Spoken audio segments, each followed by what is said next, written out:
एक बार राम गोपाल जी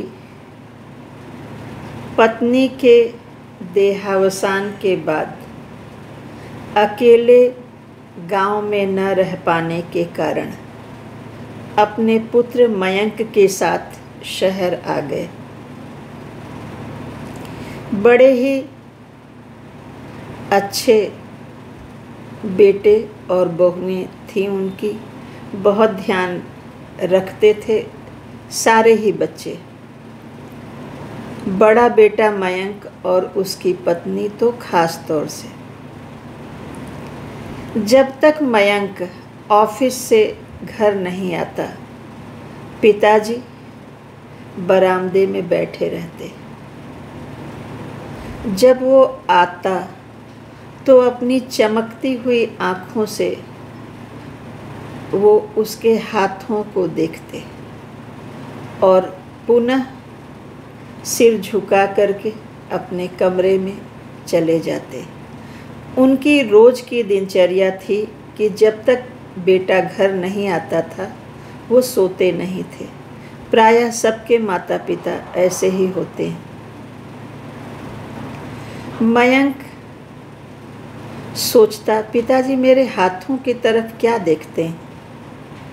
एक बार जब वह थोड़ी फुर्सत में था तो अपनी बहन से वह बातें कर रहा था, तो बहन माधवी ने कहा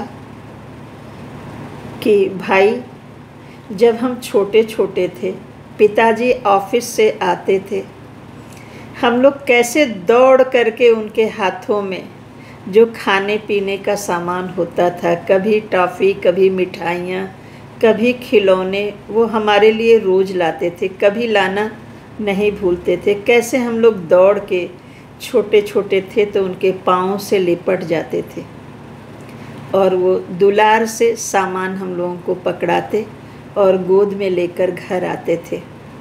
कितने अच्छे थे वो दिन।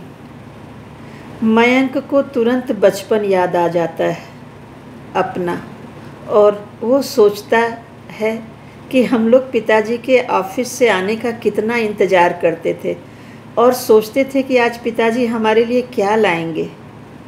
ओह, पिताजी मेरे हाथों को देखते हैं कि मैं उनके लिए कुछ लाया होऊंगा।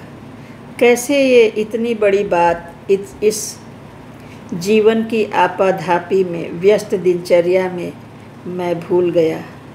माँ थी तो कितनी सारी चीज़ें घर में भी बना के रखती थी भोजन के अतिरिक्त, और अब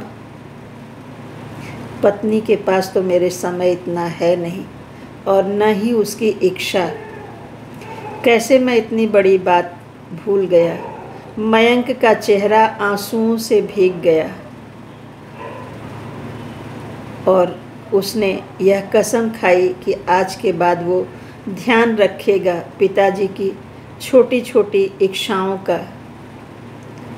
तो प्यारे बच्चों, बुढ़ापा बचपन का पुनरागमन होता है। जब शरीर नहीं चलता तो ये स्वादेंद्रियां काफ़ी सक्रिय हो जाती हैं। युवावस्था तो बीतती है इच्छाओं आकांक्षाओं पर। बच्चों को बड़ा करना है, ऐसे करना है, ये जिम्मेदारी उठानी है, वो जिम्मेदारी उठानी है, पर वृद्धावस्था स्वयं पे ध्यान केंद्रित हो जाता है। तो युवा पीढ़ी इस बात का ध्यान रखे।